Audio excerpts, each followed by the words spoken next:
NCERT line by line. Please follow, like, subscribe and share my lectures for NCERT line by line. After completing the initial part of biological classification, I now move on to fungi. So follow this lecture completely and totally for complete clarity of NCERT line by line for fungi. Okay.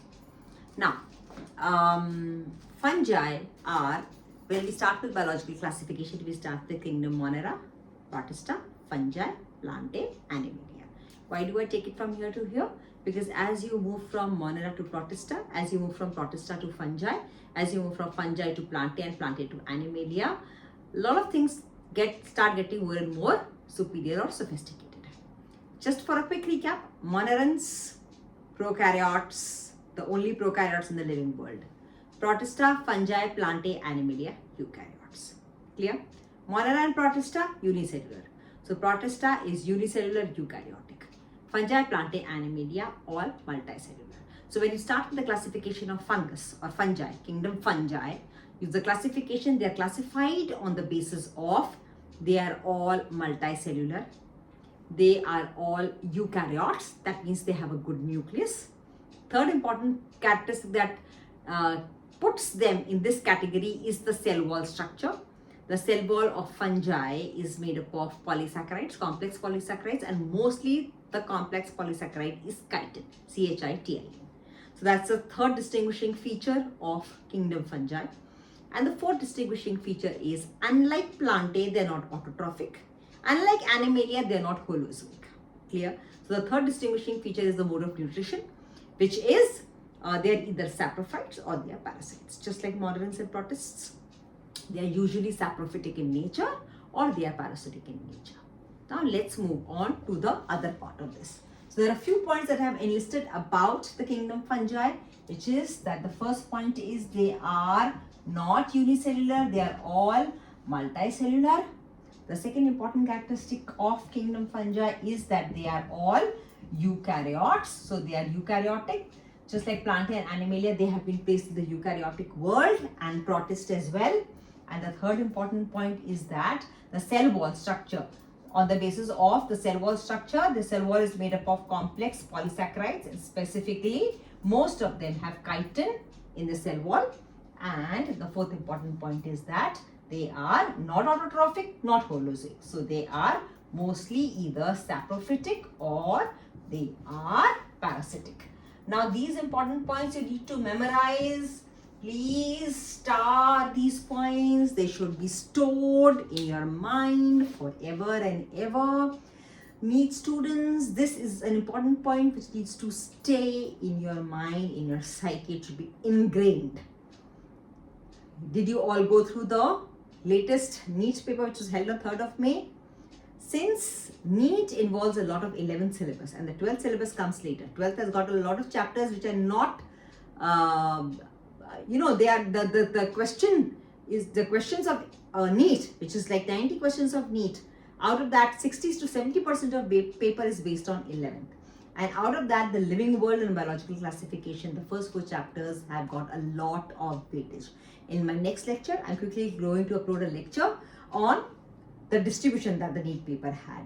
This will give you an idea of what is coming next year in 2027 NEET and 2028 NEET. And why are you coming here and joining me? Because you want to crack 360 out of 360 in 2027 and 2028 NEET. Let's moving on. These points should be ingrained in your minds forever. A lot of questions come out of these. A lot of MCQs come out of these. Fungi are multicellular. They are all eukaryotes. Monerans, prokaryote. Protists, eukaryotes, unicellular. Fungi, multicellular, eukaryotes. Plantae, multicellular, eukaryotes, autotrophic. Animalia, multicellular, eukaryotes, eukaryotic nucleus, and holozoic in nature. This should be ingrained, stamped in your minds for good. Those who want to give NEET and crack NEET, this should be ingrained in your minds. Okay, moving on. So important characteristics of fungi, you've enlisted these important characteristics of fungi. Most of the fungi are multicellular in nature. There is one big exception, do remember that. The fungus which is used to make breads and beer is the only fungus which is unicellular in nature. So excepting yeast, which is also called Saccharomyces cerevisiae, is used in bread making, beer making, etc. Excepting that, the entire kingdom of fungi is multicellular. The cell wall is made up of chitin and different polysaccharides. Now, fungi are omnipresent. So they grow on plants, they grow on wood, they grow on tree barks, they grow on animals, those that are parasitic in nature, remember, and those that are saprophytic in nature will grow on dead and decaying organic matter. So dead leaves, dead plants, dead animals, dead protists, wherever. Whatever is dead in nature, they usually need a humid and moist environment to grow. So you will find fungi everywhere where there is a lot of humidity, there's a lot of moisture, in forests, in rainy season, you find a lot of fungi growing everywhere. You find fungi growing on your shoes. You find fungus growing on your bed sheet, linen, socks, wherever there's good moisture. Of course, on food material. Why is food material stored in refrigerator? To protect it from decaying by fungus and bacteria. Because food matter is again something which was living and which gives them good material to dead and decaying material to feed upon. So fungus have a very important role ecologically. Ecologically, they are the most important scavengers of nature. They convert the living matter, dead and decaying matter along with bacteria and make it converted into usable forms and give it back to the nature. So dead and decaying organic matter, and organic matter means the entire living world, which means dead and decaying plants, animals, fungi themselves are the feeding matter for fungus. I hope this part is clear. Yeast, which is the only unicellular fungus, is used in making bread, beer, etc. So yeast is unicellular, and yeast are used in the food industry, confectionery industry, etc. Another important point of fungus is fungus have got a very important, fungus may also be found in two different names, which are very important from niche point of view. One important name you've heard of it is lichen, L-I-C-H-E-N. Rings a bell? Everybody's heard of lichen. What is a lichen? A lichen is a symbiotic association between an algae and a fungus. What is a lichen? Repeating it again. Lichen is a symbiotic association between an algae. So, alga comes under kingdom Plantae. Alga, which was initially placed not clearly under Plantae, is now placed under kingdom Plantae, and its association symbiotic with the fungus is referred to as a lichen. So a lichen is a symbiotic association between an algae and a fungus. The spelling is L-I-C-H-E-N. A few characteristic features about lichens are, firstly, lichens do not grow in polluted areas. Wherever there is even a little bit of pollution, a little bit of sulfur dioxide in nature, the lichen vanishes from there. So lichens do not grow in crowded cities, etc. They are very strong pollution indicators.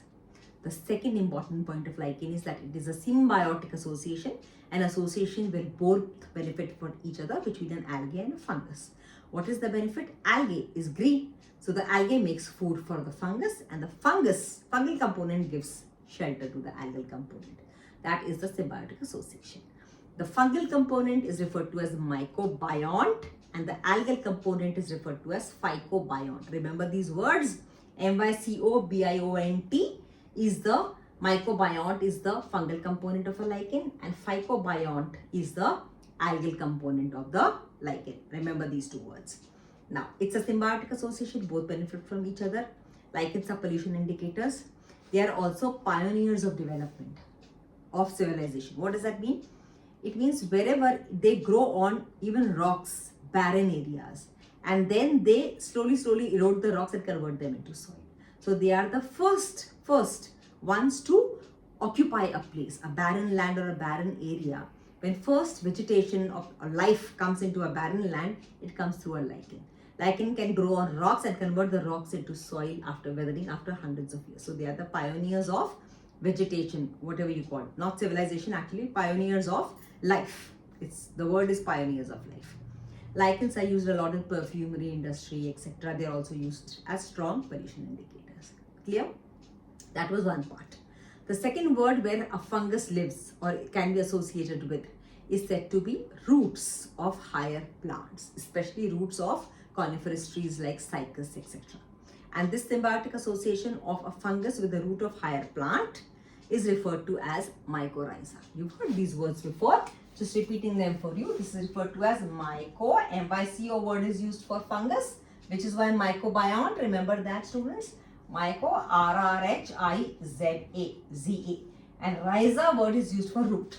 So association of a fungus with the root is referred to as mycorrhiza. The word myco means fungus and the word rhiza, RRHIZA is roots. So mycorrhiza refers to roots, association of fungus in roots of higher plants, and specifically coniferous trees, gymnosperms like cycas, etc. Okay. Now, why are these two words very specific? Lichen, because earlier on the scientists did not realize that a single lichen is made up of two different components, algas and fungus. Algae and a fungus, and they thought it's a single new organism and they were trying to place it, classify it. Same thing with mycorrhiza. The association of fungus with the roots of higher plants, which is called as mycorrhiza, is not very discernible. That is the only way they exist. And this, again, this is a symbiotic association. The roots give shelter to the fungus. The fungus, on the other hand, absorbs nutrients, converts the material around it in the soil into nutrients, which is easily absorbable through the mycorrhiza to the plant, and the plant gets nutrition. Again, this is a symbiotic association. Remember these two words, they are very important from NEET point of view. Lichen and mycorrhiza are both fungal associations, symbiotic associations of fungi. Lichen is symbiotic association of fungus with an algae. Mycorrhiza, symbiotic association of a fungus with roots of higher plants, where they are also associated with nitrogen fixation. They also fix the atmospheric nitrogen through the bacteria and the fungus, and this atmospheric nitrogen is fixed into nitrates and nitrites into the soil. Fixing means converting atmospheric nitrogen, which cannot be used or absorbed by the plant, through the stomata. A stomata can absorb only carbon dioxide and water, which can be used in a usable form. A nitrogen which goes in through the stomata goes out through the stomata. It cannot be utilized by the plant. The only way nitrogen can be utilized by the plant is when atmospheric nitrogen is converted into the soil in some liquid form where it can be absorbed by water. That is called as fixation. Atmospheric nitrogen is fixed into nitrates and nitrites. We'll have another chapter on this, quickly giving you, wherever they are linked to each other. I tend to go and explain a few words about this, but we will have a separate lecture on fixation, nitrogen fixation, carbon fixation, phosphorus fixation, etc. So this is an introductory part what NCERT tells you about fungi. Fungi have a very important role to play in nature, since they are saprophytic in nature, they are parasitic in nature, etc. Another classic feature about fungi is their reproduction. Now, fungi can reproduce in 2-3 different ways. They can reproduce vegetatively. When they reproduce vegetatively, they can undergo fragmentation, which is like cutting, or they can undergo fission. One fungus breaks into two, or they can also fragmentation, fission, and budding. A fungus can bud and give rise to spores. There's another method of reproduction in a fungus which is called as asexual reproduction. Asexual reproduction in fungus is usually by means of conidiospores, oospores, etc. And sexual reproduction in fungus is by means of different spores, which are referred to as zygospores, acidiospores, basidiospores, etc.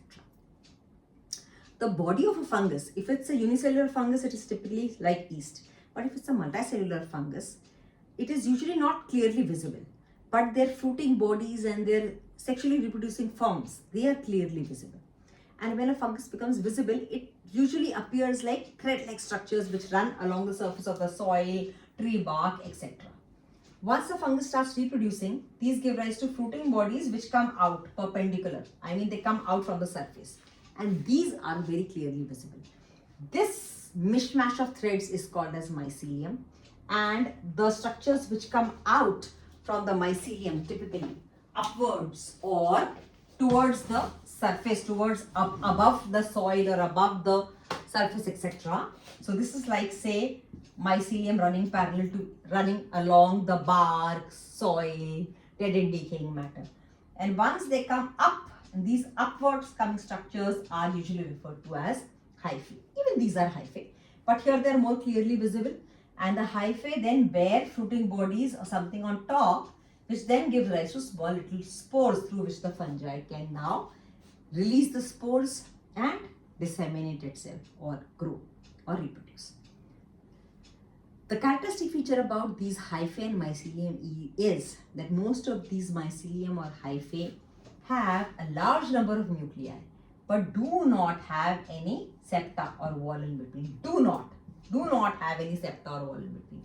This kind of a mycelium or a hypha which has many nuclei in it but no differentiation of different cells is multicellular structure, and this kind of a multinucleate structure.